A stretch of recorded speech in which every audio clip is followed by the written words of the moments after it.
Estamos de volta com a última etapa do Metrópole em Debate. Infelizmente, para você, telespectador, com menos tempo, que sempre temos o prazer de dedicar esse espaço para você tirar as suas dúvidas na área da Previdência Social.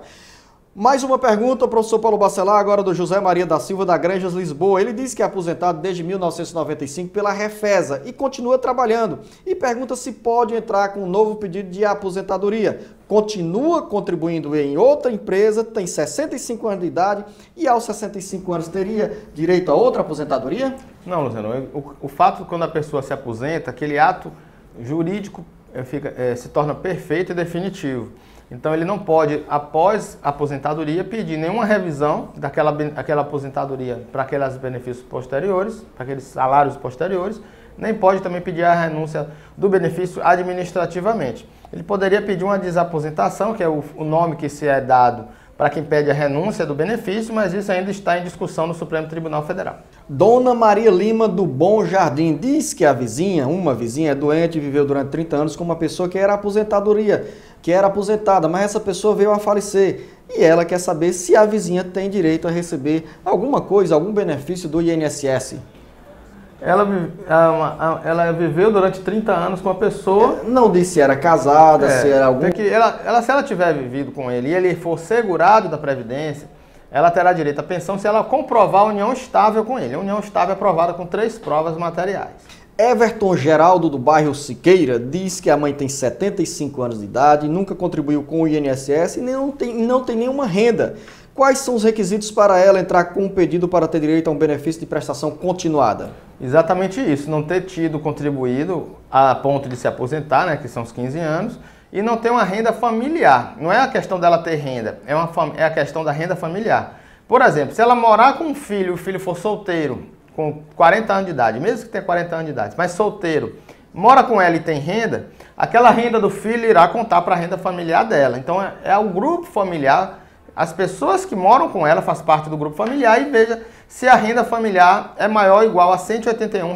Nesse caso, o INSS faz uma investigação, professor Paulo Bacelar, acompanha, vai à residência dessas pessoas que solicitam benefício? Não, essa grupo familiar ele é declaratório. A Previdência só faz uma pesquisa se houver alguma dúvida na declaração. Se ela tem um marido aposentado e mudou de endereço recentemente, coisas assim, que gerem uma dúvida, o INSS pode fazer uma pesquisa na casa dela ou na vizinhança para saber se ela realmente vive com aquelas pessoas. Mas, em geral, ela é declaratória. Ela declara quem é o grupo familiar dela e é uma responsabilidade dela sobre as penas da lei. Professor Paulo Bacelar, a Jeane Andréa, do bairro Cristo do Redentor em Fortaleza, diz que tem um irmão que é especial, os pais dela faleceram e a pensão ficou no nome do irmão. Ela, sendo tutora, se quiser fazer uma reforma na casa, pode solicitar um empréstimo bancário? Não, do benefício não.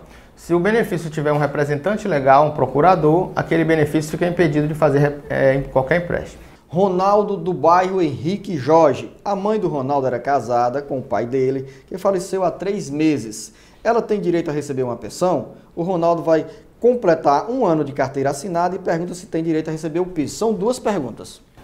Eu não entendi, Luciano. A primeira pergunta, a mãe do Ronaldo era casada com o pai dele, faleceu há 3 meses. E pergunta se tem direito a algum benefício. Se ele era segurado, ela casada com ele, tem direito ao benefício. E no caso do Ronaldo... E a segunda pergunta é sobre o PIS.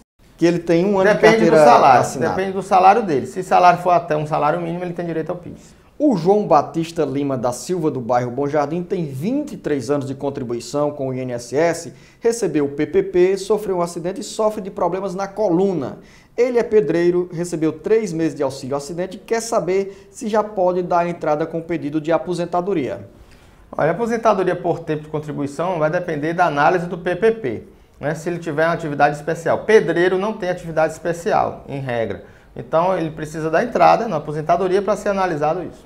Silva Paulino, ele disse que contribuiu durante 10 anos como facultativo ao INSS, mas agora recolhe para o regime próprio, pois é servidor público. Ele pode contribuir como estudante facultativo junto à contribuição do servidor público, professor Paulo Bacelar? Não. Quem tem regime próprio de previdência ou quem tem outra atividade qualquer não pode contribuir como facultativo. A lei proíbe.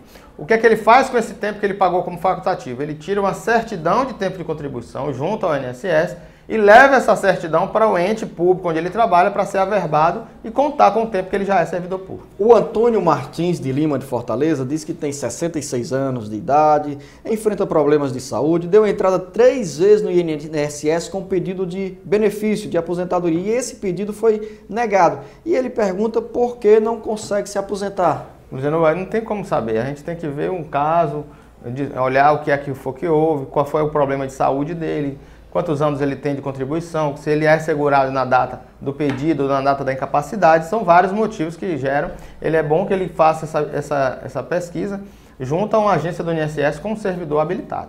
A nossa telespectadora Cíntia André de Lima, de Fortaleza, diz que trabalhou em uma residência como diarista, ia 2 vezes por semana e quer saber quais os direitos que ela tem a receber. Ela trabalhava algumas horas extras além do horário de trabalho. Olha, Júlio, essa aqui, professor Paulo Bacelar, é uma boa pergunta. A diarista, ela é responsável pelas contribuições dela. E diarista não tem hora de trabalho, não tem horário determinado de trabalho, então não recebe hora extra. A diarista não é empregada. Então, ela trabalhando em alguma casa por conta própria, ela é responsável pelas contribuições previdenciárias dela. Agora, jurisprudencialmente, você vai entender o que é ser diarista.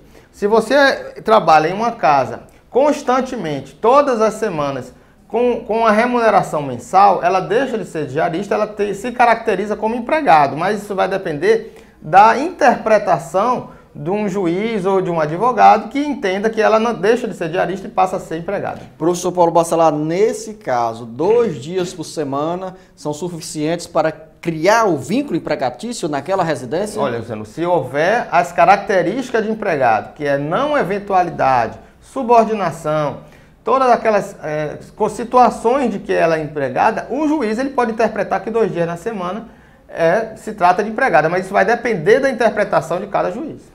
Então, a você, patrão, patroa, é bom ter esse cuidado e esse zelo na hora dessa contratação para na frente não enfrentar problemas. Luciano, a diarista ela não recebe salário, ela recebe diárias. Então, o certo é quando a pessoa for na sua casa, você pague aquela diária naquele dia. Pega um recibo. O recibo de que pagou naquele dia e não fique pagando mensal, porque aquilo ali se torna uma remuneração e caracteriza a questão da empregada.